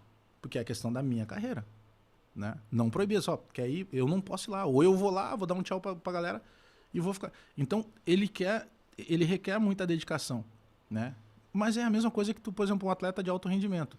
Para que dê certo aquilo, cara, daqui a pouco tu vai ter que abrir mão. Daqui a pouco o cara gosta de churrasco, mas não pode comer mais tanta carne. Ele vai ter que... Tem vários exemplos, entendeu? Não tem nada que tu vá objetivar e que tu vá obter sucesso se tu não tiver dedicação. Tu vai ter que abrir mão de algumas coisas. Agora, é o que eu digo para alguns meninos que estão começando. Meninos que eu digo, né? tanto meninos ou meninas, independentemente do gênero, mas os mais novos eu costumo chamar de meninos. Eu sempre digo o seguinte: vocês têm que ter certeza do que vocês querem. Porque se tu perder um semestre, eu já tive vários amigos e filhos de amigos que 6 meses ele fez publicidade, aí depois de 6 meses ele foi fazer direito, cara, ele não sabe o que ele quer. E ele tá perdendo tempo de vida. Então, se é o que tu quer, te dedica, te joga, te especializa, vai estudar, vai ler, pergunta muito. Eu gostava mais de conversar com os mais velhos da redação do que com os mais novos, porque eu ia beber da sabedoria dos caras que tinham passado por várias outras experiências. Mas tu tem que querer muito. Eu acho que o principal é isso, é dedicação. Porque daí tu vai poder dizer, cara, não tem essa de vivo de férias. Não, essa história de quem vive de férias é milionário. E milionário trabalha pra caramba. Pra conseguir ganhar mais dinheiro, ele tem mais responsabilidades, ele tem mais funcionários. Sabe, essa coisa que o cara acha daqui a pouco que... o que eu queria é viver de férias. Irmão, não existe viver de férias. A menos que tu seja um cara totalmente alienado do mundo. Claro que eu quero ter tranquilidade, poder passear, mas eu quero também estar ligado, eu preciso estar produzindo. Se tu parar de produzir, tu chegasse a citar a questão da rede social hoje. Ela facilita. Se o cara se comunicar bem, se ele entender qual é o público que está seguindo ele faz dinheiro nisso, porque ele vai conseguir mais seguidores, as marcas vão querer participar juntamente com ele. O YouTube te dá um poder hoje de ganhos altamente positivo para quem tem... Eu, durante a pandemia, fiquei 8 meses dentro de casa, eu fiz 100 mil seguidores num canal de YouTube que estava estacionado, eu fui lá, ativei, mas eu tinha que produzir pra caramba. Porque daí o cara quer saber, o que será que o Bagé tá dizendo sobre isso? Eu tinha que botar 3, 4 vídeos por dia, todos os dias. Independente, aconteceu alguma coisa à meia-noite, o cara tá acordado, vai entrar para ele, o que será que o Bagé vai querer dizer? Então, ele exige muito, cara, para qualquer situação. Jogador de futebol, os melhores... Não é só porque eles têm muito talento, eles trabalham demais também. Eles têm que abrir mão de muita coisa. O cara tem um carro de 500 mil, mora numa casa de 2 milhões. Mas quanto tempo que ele passa dentro desse carro por semana e dentro da casa dele? Ele tem que treinar, ele tem que acordar cedo, ele tem que viajar. É legal, claro, ele tem uma outra vida muito melhor. Mas já pararam para pensar nisso? Não é, o cara não vive de férias naquele sofá que ele comprou maravilhoso. E os grandes funcionários, as pessoas bem-sucedidas na vida, elas trabalham demais. Por quê? Porque elas têm outro tipo de preocupação. O cara consegue ganhar mais dinheiro, tu tem uma preocupação muito maior. O cara é um grande empresário, ele vai ter muito funcionário. Né? Ele vai ter que fazer isso rodar, é uma economia que tem que girar. Então uma coisa está muito linkada à outra. Sim. Tem que querer muito. Acho que o básico é esse, é tu gostar e te dedicar. Eu acho que o estudante pensa muito no glamour e esquece das concessões, né? Acho que foi isso que tu salientou, assim, do que tu deve abrir mão e às vezes dedicar mais. Tu vê só o bônus. E tu esquece que tem ônus para isso, entendeu? Tu vê só o lucro. Então tu vê uma coisa, por exemplo, eu me baseio muito em música, assim. Tem uma música do Xande de Pilares, de pagode, que ele fala justamente disso, assim. Que ele só pede que os amigos entendam que a vida mudou para ele. E que essa proporção que a vida mudou, ele tem muito mais compromisso e mais pessoas para atender. Então não é que ele deixou de gostar do amigo. É que hoje tem muito mais pessoas na volta dele. Nós todos, nós de maneira geral, nós somos indústrias. Tem muitas pessoas na nossa volta para ajudar a desempenhar o papel que a gente exerce no dia a dia. E aí, por carga de trabalho, por opção de outras coisas, às vezes tu não tem mais aquele tempo para tomar aquela cervejinha com o teu amigo. Mas não quer dizer que tu deixou de ser amigo dele. É que tu tá numa outra correria. E a gente tem uma coisa que é muito complicada, que as pessoas não comemoram com as outras pessoas. Cara, eu sou feliz pela felicidade dos meus amigos, até porque eu acho que gente feliz não incomoda. Né? Quem incomoda geralmente é o frustrado. Então, quanto mais pessoas felizes nós tivermos, menos pessoas incomodando nós vamos ter. Mas as pessoas não entendem isso. E sabe, é muito complicado. Eu tenho 20 anos de carreira. Faz 1 ano que eu fui para a RBS. Eu sou feliz em cada uma das instituições que eu passei. Muito bem tratado. A forma que eu saio da Bandeirante de carinho, de reconhecimento, é uma coisa fantástica, assim. Agradeço os caras até hoje. Meneghetti foi um cara fundamental na minha vida. Mas eu vou para a RBS e automaticamente tu tem... ao mesmo tempo que tu tem uma audiência, tu tem uma cobrança também. Então a tua cabeça ela não para de funcionar. O próprio Donos da Bola lá, que a gente fazia, que existe até hoje, né, o programa que é um sucesso lá na TV Bandeirantes, cara, tu dizia uma frase ali, os caras pegavam só metade daquela frase e replicavam na internet. Os caras te cobravam por coisa que tu tinha dito só metade, ele não tinha ouvido todo. Mas isso faz parte de um reconhecimento de um trabalho. Mas automaticamente tu tem uma outra preocupação com tudo isso, né? Com todo... A internet te possibilita isso, né? O reflexo é muito grande de tudo que tu faz. Então, a própria dedicação disso, de tu entender esses outros novos veículos, né? A maneira que tu vai te adaptar, a maneira que tu posta no Twitter é diferente do que tu posta no Instagram, que vai ser diferente do que tu põe no Facebook, é diferente do que tu usa no YouTube. Cada linguagem é uma linguagem, cada linguagem tem um público. Como é que tu entende isso? Né? Muitas vezes tu vai ter que aprender tomando pancada. Tu vai colocar assim, já vi que ali não é assim que funciona, né? A questão da foto é muito mais lá no Instagram, que é muito mais visual. O Twitter eu tenho que escrever mais, que é muito mais opinativo. Mas eu sei que o cara, eu vou dizer uma coisa lá de um jogador agora que tá mal, e daqui 2 anos esse cara vira o melhor do mundo, e os caras vão usar contra mim lá. E isso acontece o tempo inteiro. Tu sabe que tu falou disso do preparo, para dedicação, né? Até para ingressar no mercado de trabalho do jornalismo esportivo. Esse projeto que tu está participando hoje, ele vem muito nesse sentido de que na sala de aula a gente fica dizendo para os alunos, olha, se vocês... Porque os alunos nos perguntam, para que serve esse conteúdo aí que tu tá dando? Por que eu vou fazer isso que tu tá me pedindo? E a gente diz, olha...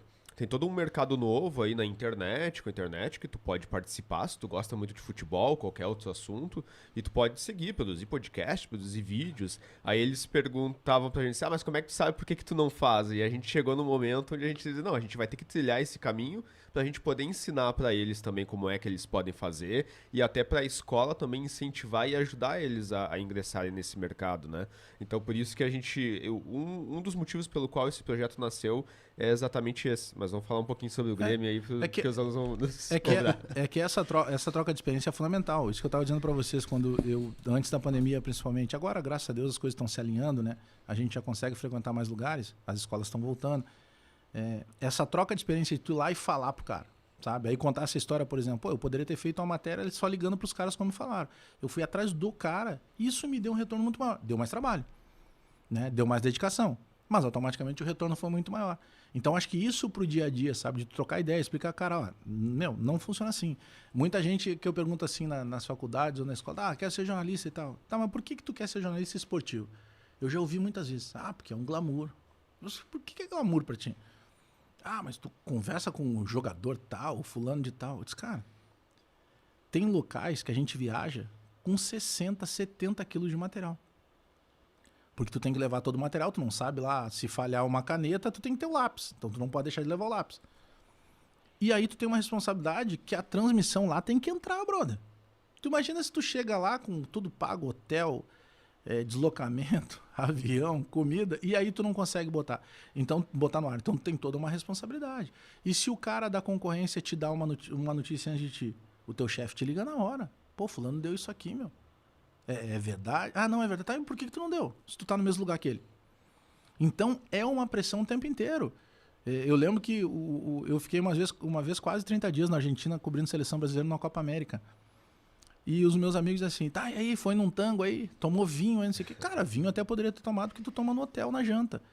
Mas, cara, não é assim. Eu tô num lugar no meio do nada, perto do hotel da seleção, porque o hotel da seleção é muito caro, então os caras não conseguiram me botar no mesmo hotel da seleção. Eu estou num outro hotel, eu tenho que estar vigiando as coisas acontecerem o tempo inteiro, porque a seleção brasileira é acompanhada não só pela imprensa do Brasil, é pela imprensa do mundo. O Neymar está na França, imprensa da França. Mas o Neymar jogou na Espanha também, imprensa da Espanha. Mas tem o Japão lá, que os coreanos são apaixonados pelo Brasil, imprensa da Coreia, imprensa do Japão. E assim vai. Então tem toda a imprensa do mundo focado num negócio que tu praticamente não dorme, cara. Tu tá o tempo inteiro focado naquilo ali. Tu não pode perder as coisas que acontecem. Então não tem glamour.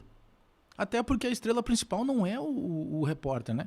A estrela principal é o entrevistado, é o jogador, é o técnico e tal. Então, muitos dos meninos, eles não têm noção do que é. Então, quando o cara vai lá, eu não tô querendo desestimular, pelo contrário, eu quero que mais cronistas venham.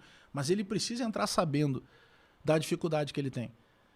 Tu vai estar disposto, o jogo 9h30 da noite. Ele vai terminar 11h30. Tu vai fazer a cobertura pelo menos até 2 da manhã, cara.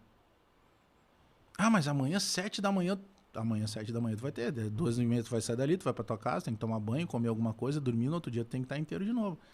Então, é legal, eu adoro o que eu faço, não tô reclamando. É fantástico. Tu tem um dia diferente do outro. Sabe, quando teve a queda do avião da TAM, aquilo ali pra mim foi uma cobertura das mais...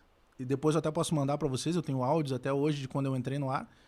Porque tu tava dando uma lista de pessoas mortas, cara. Então, no áudio que eu tenho ali... Toda vez que saía o nome de uma pessoa, era algum grito de alguém desesperado que estava desmaiando. Então aquilo me deu uma casca de jornalismo e era um jornalismo geral. Eu não estava nem fazendo jornalismo esportivo, porque eu estava na redação na hora. Aí tu tinha 2 focos, tu tinha o balcão da Infraero e o balcão da TAM. Tinha só um repórter lá no... Então o cara não tinha. O balcão da TAM era no térreo, o balcão da Infraero era no segundo andar. Eles precisavam de mais um repórter. Quem é que estava na redação? Ah, o Bagé. Ah, mas o Bagé é de futebol. Ah, o Bagé é jornalista, vai para lá. E aí eu fui para lá. E aquilo me impactou de tal forma que me deu uma segurança e um crescimento do jornal muito grande. Mas eu tinha que estar preparado para aquilo e até para a questão emocional. Eu não posso entrevistar o cara chorando. Eu vou ter que ser forte até o ponto, porque eu tenho que entrar no ar. Teve uma produtora que me ligou e disse assim, pô, tem que entrar no ar, tem que entrevistar um familiar. Os caras, tu não tá entendendo. Tá saindo uma lista aqui das pessoas confirmadas como mortas. Eu vou entrevistar um familiar e dizer o que pra esse cara? Eu vou perguntar o que pra esse cara? Não, eu entro, eu faço o boletim, explico o que tu quiser, mas eu não tenho como entrevistar ninguém. Cara, não tem sentido. Aí tu já vai para um sensacionalismo, né?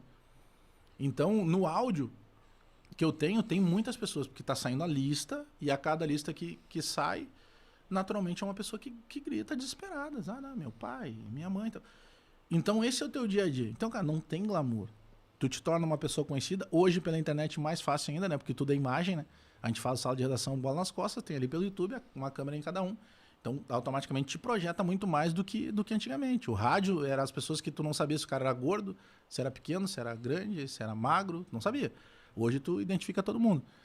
Mas automaticamente tem esse peso, né? De tu querer participar de tudo isso. Senão, cara, 2 da manhã não saiu essa lista, que hora vai sair essa lista? Não, tu tem que estar lá o tempo inteiro acompanhando. Já é 5h23, Alex, pra gente não ocupar muito o teu tempo aí, né? Eu vou finalizar já te agradecendo. Nas tuas palavras finais, eu queria até que tu fosse bem rápido, exatamente por causa do teu tempo, assim. A importância do futebol e do Grêmio na tua vida, né? O Grenal como um todo, porque o Grenal, o Inter precisa do Grêmio, o Grêmio precisa do Inter, né? Nós também temos uma Copa do Mundo esse ano, né, Alex? E tu falou um pouquinho sobre política aí antes, né? E nessa fala final, assim, eu queria colocar um pouquinho, e eu acho que talvez tu deve pensar igual, né? Que a gente perdeu um pouquinho dessa identidade de, no ano de Copa do Mundo, a gente se unir como país naquele objetivo, né? Nós vamos torcer para a seleção brasileira, unidos como um país, né? Porque ficou aquela coisa assim que uma corrente política se adonou da camiseta, aí a outra corrente, não vou torcer para a seleção brasileira agora porque, né, é alinhado com outra corrente política, né? E eu acho que tu deve pensar a mesma coisa sobre a importância do futebol, do Inter, do Grêmio, e que eu acho que é um momento para a gente poder se unir de novo como país, a gente tem eleições e tudo aí, eu acho que Copa do Mundo é sempre um momento para a gente poder confraternizar em torno do futebol também. E queria saber se tu pensa da mesma forma, né? Não, eu penso mais, a gente vai de novo para educação. Eu acho que tudo isso passa por um processo de educação, entendeu? O Brasil ainda peca muito nessa questão. A educação é uma coisa muito ampla. É uma situação que ela vai te dar não só a cultura, mas ela vai te dar o conhecimento e o discernimento. A capacidade que tu tem de daqui a pouco te colocar no lugar do outro. Né? E eu entender que o cara que pensa diferente, ele não precisa ser meu inimigo. E outra, eu tenho que ter argumento para mostrar que ele está errado. No que eu penso, né? Daqui a pouco eu vou dar um argumento para ele, vai me devolver o outro, vai mostrar que eu estou pensando de forma diferente. Mas no Brasil hoje tu não tem isso. Hoje é muito polarizado. É como se tu tivesse... tu tem a possibilidade de ser A ou B. Então, se tu é A, não, eu sou B, eu não gosto de ti. Tá, tu não me serve por isso que tu apoia um cara que isso. E daqui a pouco, se tu for B, aí o cara diz assim, não, tu é genial. A internet é muito disso, né? Se o cara discorda de ti, tu é fenômeno. Se o cara não concorda contigo, daqui a pouco ele te chama de imbecil. E aí tu que tá do outro lado tem que ter o discernimento para trabalhar isso. Então acho que a gente volta de novo para educação, né? Carece dessa educação, do cara ter o discernimento, ter de certa forma a empatia de entender que são opiniões diferentes e que se a gente conseguir trocar essas ideias num país que se diz democrático, a gente vai conseguir produzir muito mais, né? Porque tu vai buscar a melhor forma. Talvez a melhor forma não seja A ou B, pode ser os dois, o A e B juntos.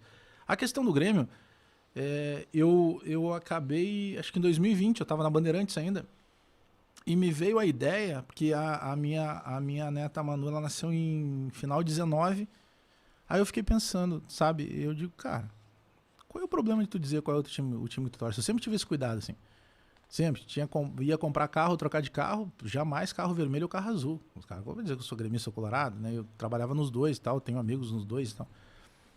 Só que daí aí a gente vai para educação de novo. Aí eu pensando, poxa, eu vou ter um tempo talvez com as minhas netas, embora elas não morem aqui, elas moram em Floripa, maior do que eu tive com minhas filhas. Né? E eu vou ter uma capacidade hoje de ter uma outra situação, até de poder sentar, explicar alguma coisa. Se eu tiver com a minha neta num lugar, aí tu tá jantando lá, tô jantando lá com a minha mulher, o garçom chega assim, e isso acontecia várias vezes, tá, mas só entre nós, assim, gremista colorado e tal.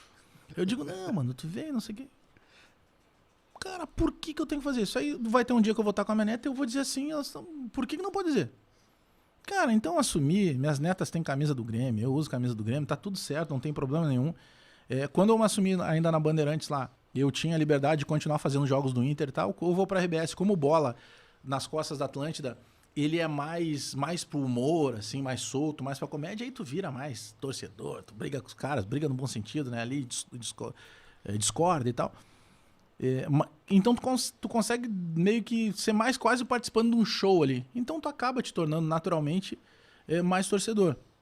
Mas a minha opção foi por isso. E eu não acho... Eu penso que vai ser algo natural, que daqui pra frente mais pessoas vão se identificar. E aí tá muito linkado à própria internet, né? De ser uma coisa mais nichada. Então, tipo, o cara é gremista, eu sou gremista, eu vou seguir o cara.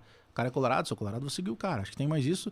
Eu só sou contra ainda o personagem, sabe? Acho que não pode, na minha opinião, não deveria virar moda. Não deveria virar só um personagem, sabe? Daqui a pouco eu tô vendo que é uma jarra, mas eu tô dizendo que é um copo. Não, não é um copo, cara. Tá todo mundo vendo que é uma jarra, entendeu? E isso eu discordo. Eu acho que eu ainda sou meio jornalista mais raiz, assim, entendeu? Dou a minha brincada, faço a minha zoeira e tal. Sempre tive essa liberdade de fazer dessa maneira. Mas eu ainda sou um cara que acredito mais nesse jornalismo apurado, jornalismo informativo e tal. Mas eu acredito que essa naturalidade de tu falar das coisas, pô, eu tenho vários, nos shows de stand-up mesmo, vários caras com a camisa do Inter, vem, tira foto, dá aquela brincada natural, tu chega ali no posto de gasolina pra abastecer, o cara vai dar uma zoada, tá segundona e tirando onda da gente, acho que vocês não vão voltar, hein? Isso é legal, cara, sabe? Tu leva uma coisa mais leve, assim, do que o cara falar em Grêmio Inter, nada contra quem é assim, tô dizendo que eu não sou, sabe? Não, mas eu não sou torcedor, cara. Quem trabalha com futebol é porque gosta de futebol. Não tem como tu gostar de futebol se tu nunca torceu. Não existe isso. Como é que tu te apaixona por algo que tu não viveu? No futebol não existe amor platônico. Tu pode até gostar assim, eu torço pro Chelsea lá. Tá, mas por quê? Por isso. Mas tu não é o teu primeiro time do coração se tu nunca morou lá. O teu time do coração é o time da tua cidade. Entendeu? Por mais que tu não seja um aficionado ao futebol, tu vai ter uma tendência de ser gremista ou colorado morando em Porto Alegre. Minimamente que tu goste de futebol. Então é difícil tu trabalhar com futebol sem que tu torça pro futebol. Por mais que tu queira te livrar dessa marca, mas é natural que tu vai ter essa proximidade. Né? E até para nós que somos ouvintes, que ouvimos a opinião, assim, fica muito mais, digamos, claro a opinião quando eu escuto assim, o Potter é colorado e ele tá dizendo tal coisa sobre o Inter. O Bagé gremista tá dizendo tal coisa sobre o Inter, né? Então a gente sabe que aquela é uma opinião que, apesar de eu ser colorado, eu tô dizendo isso. Apesar de eu ser gremista, eu tô dizendo isso. A gente fica mais confortável e presta mais atenção na opinião, né? Porque quando eu tô estudando sala de redação, eu fico prestando atenção assim, o que o Potter vai dizer agora que o meu time ganhou ou perdeu? E o que o Bagé também vai dizer agora que ganhou ou perdeu, né? Mas então... e tu estabelece uma conexão direta com quem te consome, entendeu? Então eu penso que seja algo que vá ser natural cada vez mais pessoas estão se identificando. Creio que não tem que ser uma obrigatoriedade. Tem caras que não vão se assumir e tal. E eu sinto que alguns, cara, sinceramente, alguns até sofrem com isso. Tipo assim, não, tá todo mundo se assumindo. Não, eu não vou ceder a isso. Como se fosse algo, sabe? Os caras estão fazendo. Não, eu acho que tem que ser natural.